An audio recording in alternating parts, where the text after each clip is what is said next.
Kita kembali lanjutkan perbincangan dengan Menteri Transmigrasi, Pak Iftitah.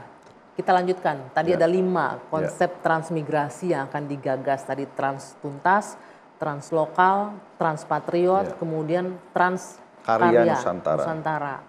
Apa ini Transkarya Nusantara? Jadi Transkarya Nusantara itu adalah, tadi kan sistematika ya. Betul. Transmigrasi tidak mungkin dilakukan kalau tanahnya tidak selesai. Ini harus berurutan semua, dituntaskan dulu tanahnya. Kemudian lokal. Betul, diselesaikan masyarakat di lokal dulu yang diberdayakan. Kemudian diinstal dengan softwarenya ada manusia unggul. Di-upgrade SDM-nya, potensinya dilihat dulu. Kemudian yang keempat, transmigrasi karya Nusantara. Apa itu? Inilah pendatang.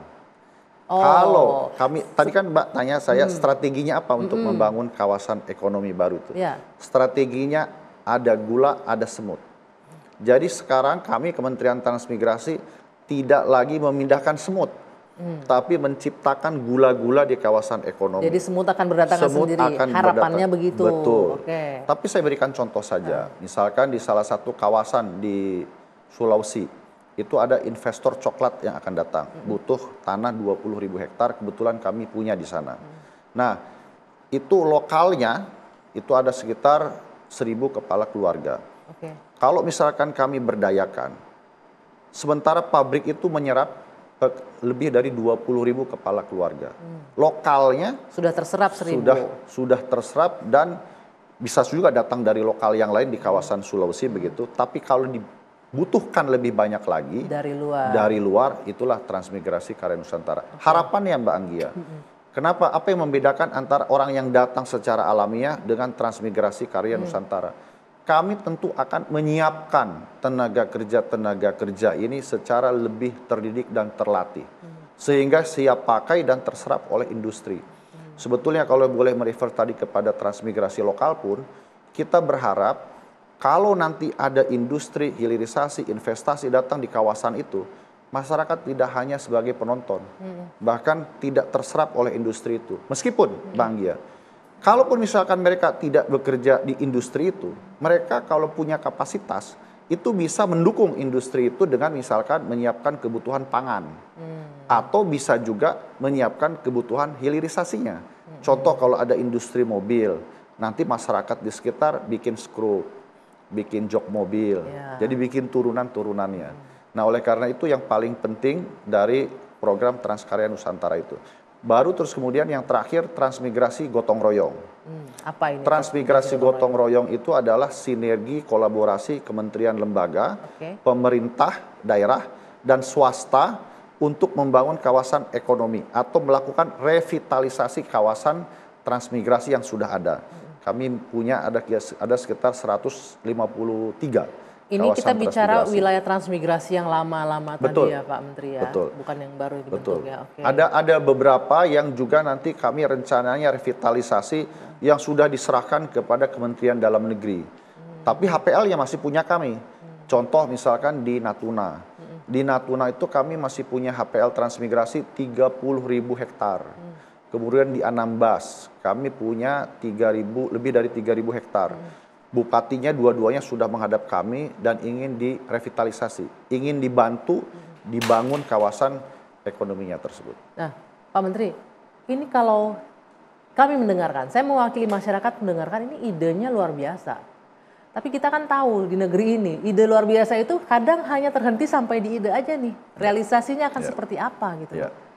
Apa yang akan dilakukan ini untuk bisa mewujudkan kelima tahap konsepsi transmigrasi yang baru tadi itu? Yang sedang kami lakukan adalah mengkonkretkannya, mentransformasikan dari strategi ke tahap operasional hingga teknis. Dengan kalau kami anggap Kementerian Transmigrasi ini sebagai developer, kami sedang membangun rumah contoh.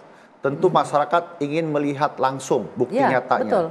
Makanya kami sekarang ini sedang fokus di tadi Barelang di bagian barat kemudian untuk poros maritim nantinya ke Anambas dan ke Natuna, kemudian di tengah Indonesia bagian tengah di Sulawesi Barat, di Polman, Polewali Mandar, kemudian nanti di timur kami fokus di Merauke tadi. Jadi pilot projectnya ada 3 ya, 3 di wilayah di negara kita. Kadang-kadang memang Bang Gia kita ini kan senang yang kolosal.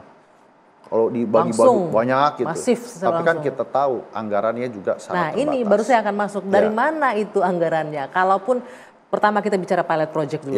Kalau berhasil berarti kan akan lanjut ke beberapa wilayah lainnya. Betul. Di tengah efisiensi anggaran yang dicanangkan oleh Pak Presiden ini seperti apa Pak untuk bisa mewujudkannya? Bagi kami yang pertama kali soal pilot project ini, kami ingin tahu sendiri sebetulnya untuk membangun kawasan ekonomi itu berapa sih? Itu yang paling ingin kami tahu. Tetapi kami juga cermat menggunakan anggaran itu. Contoh yang tadi saya sampaikan Mbak Anggia, di Rempang misalkan. Itu kan kami tidak dari nol untuk membangun 1.000 unit rumah itu. Sudah ada PU yang land clearingnya, sudah ada BP Batam juga masuk. Betul. Kami tinggal top up 100 miliar, itu equal kalau kami bangun sendiri, itu lebih dari 500 miliar. Nah ini kan salah satu sinergi kolaborasi dalam konteks transmigrasi gotong royong. Itu dalam satu hal, masalah perumahan. Bagaimana untuk yang nantinya transpatriotnya dengan kampus? Itu kami, ada anggaran juga atau gimana? Itu kami sudah alokasikan sendiri dari Kementerian Transmigrasi. Dan kami rasa cukup. Kemudian Mbak Anggia, pada beberapa tempat lain sumber pendanaan transmigrasi itu kan ada 3. Kalau transmigrasi umum itu APBN murni, rupiah murni. Kemudian ada transmigrasi swakarsa berbantuan, itu public private partnership. Jadi bisa 50% pemerintah, 50% dari swasta. Nah yang ketiga itu adalah transmigrasi swakarsa mandiri, itu swasta murni. Ada contohnya Mbak Anggia, contoh. Melibatkan swasta. Betul, ini. Investasi tadi. Maka kami sekarang bertransformasi dengan untuk menciptakan lapangan kerja itu melalui industrialisasi, hilirisasi, dan investasi. Kami beri contoh 3 hari lalu. Kami kedatangan pengusaha dari Maloy, Kalimantan Timur. Mereka mengatakan bahwa, Pak, kami ini punya puluhan ribu hektar sawit. Tapi kami untuk menerbangkan pekerja kami, untuk memberangkatkan pekerja kami, tidak hanya ada dari lokal, tapi dari luar juga. Itu harus menempuh perjalanan dari Balikpapan 8 jam setengah. Pulang pergi hampir 17 jam untuk pulang pergi. Nah oleh karena itu kami Pak ingin membangun bandara. Kami siapkan dananya dari CSR kami, Bapak tolong siapkan tanahnya. Nah ini juga salah satu kolaborasi yang menarik. Jadi untuk membangun pertumbuhan ekonomi baru itu tidak juga harus linier dari Balikpapan, terus kemudian diteruskan pembangunannya sampai dengan ke Maloy. Bisa juga dengan membuka akses. Jadi dengan adanya bandara, dengan adanya pelabuhan, itu nanti membuka akses. Ini akan membuka kotak Pandora bagi pembangunan lainnya. Nah Pak, berbicara soal pilot project tadi. Kita bedah case by case satu ya. Rempang sudah ada investor yang akan masuk kah? Seperti apa nantinya? Kan sempat tertahan untuk kemarin itu untuk pabrik silika dan macam-macam. Saat ini memang yang fokus investasi kan Kementerian Investasi. Tapi kami juga kan punya cukup banyak data. Kami sudah koordinasi juga dengan Menteri Investasi. Tidak hanya industri pabrik kaca, banyak juga yang ingin berinvestasi di sana. Ada pendirian Rempang Eco City Tower ya. Kemudian ada juga pelabuhan. Nah ini yang menarik. Mbak Anggia, kami menemukan sebuah informasi yang harus kami uji kebenarannya. Tapi kami baca juga di jurnal dan beberapa informasi di daerah Rempang, khususnya Sembulang itu, draftnya, kedalamannya itu bisa sampai dengan 27 meter. Artinya itu bisa dilabuhi oleh kapal dengan berat tonase di atas 300.000 ton. Sementara yang kita tahu di Tanjung Priuk itu kan draftnya sekitar 15 meter. Di Batam sendiri draftnya 15 sampai 16 meter. Artinya ada potensi apa di situ? Pelabuhan, bebas. Sementara ini kan kita menggunakan jasa Singapura. Yang draftnya sekitar 20 meter. Kalau misalkan itu benar, kita bisa membangun pelabuhan bebas di situ. Maka kita bisa memiliki kemandirian sendiri.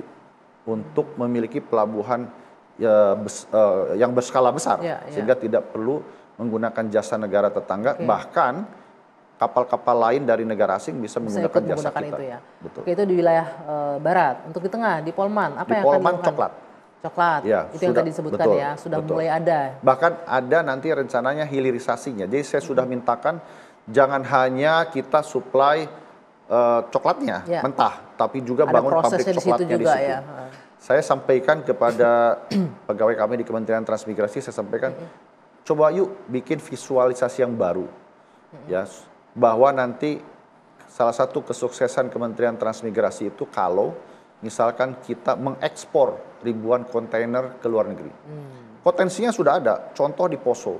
Di Poso itu sudah ada ekspor duren dari durian ke Cina, dari daerah kawasan transmigrasi. Inilah yang akan kami kembangkan terus ke depan. Oke, untuk wilayah Merauke? Wilayah Merauke fokus selain pangan, karena kami di sana punya lebih dari 60.000 hektar untuk tanaman padi. Kami berterima kasih kepada Kementerian Pertanian yang juga ikut memberdayakan masyarakat transmigran di Salor melalui optimalisasi lahan. Kami juga ingin membangun industri maritim di sana karena ikan baramundinya luar biasa baiknya. Nah, Mbak, satu lagi, kalau di Merauke, kenapa kami juga pilih Merauke itu selain perbatasan dan serambi kita dengan negara sahabat, itu rencananya di lokasi kami di transmigrasi, di kawasan transmigrasi akan dibangun ibu kota pemerintahan Provinsi Papua Selatan. Nah, jadi pemerintahan Provinsi Papua Selatan akan membangun ibu kota di situ. Kami dengar mereka akan membawa dana 1 hingga 2 triliun untuk infrastrukturnya. Sehingga maksud kami sudah mulai ada epicentrum baru di kawasan ekonomi tersebut. Anda yakin itu akan membuat orang tertarik untuk ikut terlibat dari bagian program transmigrasi ini, Pak? Yang jelas contoh kalau kita mengisi kapasitas di Merauke misalkan sudah terisi, sudah ada yang terdaftar. Kemudian begitu juga di Sulawesi Barat. Saya juga meyakini di Barelang itu nanti, kenapa kami namakan Barelang, kami tidak ingin masuk dalam politisnya, hanya Rempang saja, ini Batam, Rempang, Galang. Kenapa Mbak Anggia? Karena yang tadi kalau kami bangun 1.000 rumah, saya jelaskan juga kepada pemerintah Kota Batam, Pak, dalam rencana Bapak untuk relokasi tahap 1, 961 kakak, kalau kami bangun 1.000 rumah, penolakan akan keras sekali dari masyarakat Sembulang. Kenapa? Mereka bilang, lihat tuh, transmigrasi lagi bikin penjara kita. Kami tidak ingin melakukan itu. Maka saya sampaikan legalisasi tanah untuk kampung tua harus clear dulu. Kalau kami bangun 1.000 rumah ini tidak harus didedikasikan untuk mereka. Nanti atas izin Bapak Presiden, kami akan tentu juga lapor pada Bapak Presiden. Ini juga bisa menjadi solusi untuk kasus konflik agraria di Batam yang sekarang juga masih banyak. Ya, betul. Nah, kami ingatkan kepada pemerintah Kota Batam, kami sampaikan mumpung di Rempang ini masih dalam jangkauan, ada 7.700 jiwa, di mana di Batam sekarang sudah 1,3 juta jiwa, ya tentu akan lebih mudah dibanding tadi 7.000 dengan mengatur 1,3 juta jiwa. Jadi kami sampaikan segera dilakukan penataan penduduk yang sebaik-baiknya untuk memudahkan investasi tadi. Oke, berbicara ideal harusnya begitu ya Pak ya. Kita akan menunggu nanti ini seperti apa praktiknya. Masih banyak yang akan kita gali terkait dengan program transmigrasinya Pak Menteri yang dipuji oleh Presiden Prabowo. Tapi kita harus jeda sejenak.